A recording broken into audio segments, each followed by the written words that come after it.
Hello guys, kumusta? It's a very good afternoon. Tingnan nyo yung guys, weather natin dito sa Australia guys, sa Sydney. So mainit na siya. This past few weeks sobrang lamig. So ngayon is nag-change weather na siya, pa spring na kasi siya. So ayan, since mainit ngayon, so mas maganda pumunta tayo sa dagat. So balik tayo dun sa Wollongong, pero hindi na yung same place dun na pinuntahan na to last time na dagat. So kabilang dagat na, pero closer pa rin siya sa Wollongong. So sasakay ako ng train going to Wollongong, and after that from Wollongong, so I hopefully, ayan, full charge pa ata to eh. Ayan, full charge pa pala siya. Full charge pa pala siya. So ayan, i-off natin, and then let's go. Guys, dito na tayo sa station. So ang ating option is ito lang, dalawang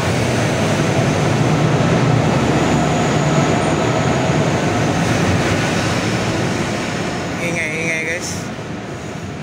So ang option natin is itong dalawang platform, either going to waterfall, then bababa tayo sa waterfall, sasakay tayo ng going to Wollongong, while ito is 24 minutes pa.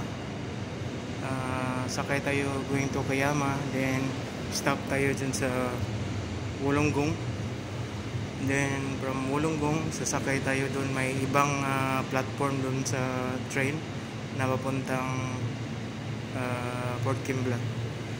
So ayan guys, tara na guys. Dito na tayo sa Port Kembla station, at saka it will take around 2.7 kilometer to go to the beach. So probably mga 12 minutes guys. Ayan guys, ito yung lugar, parang luma na mga factory ba sa gilid. So tara guys. Nandito tayo guys sa Port Kembla Scenic Lookout Hill 60. So dito yung maraming namimingwit. Tsaka meron pa dito, medyo mataas na yan. So tingnan natin guys dito guys. Paganda na lugar guys. So yung beach sa kabilang location. Babalik tayo din mamaya. Unahin muna natin dito. So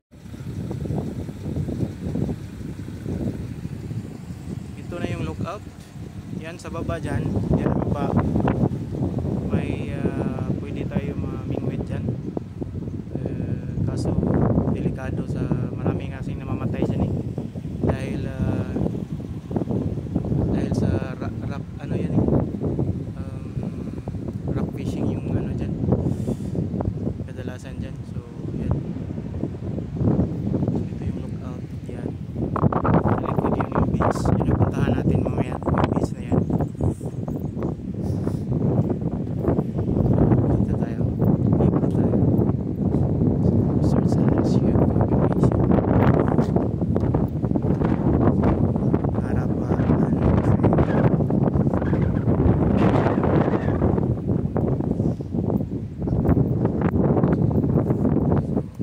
kung may telescope tayo.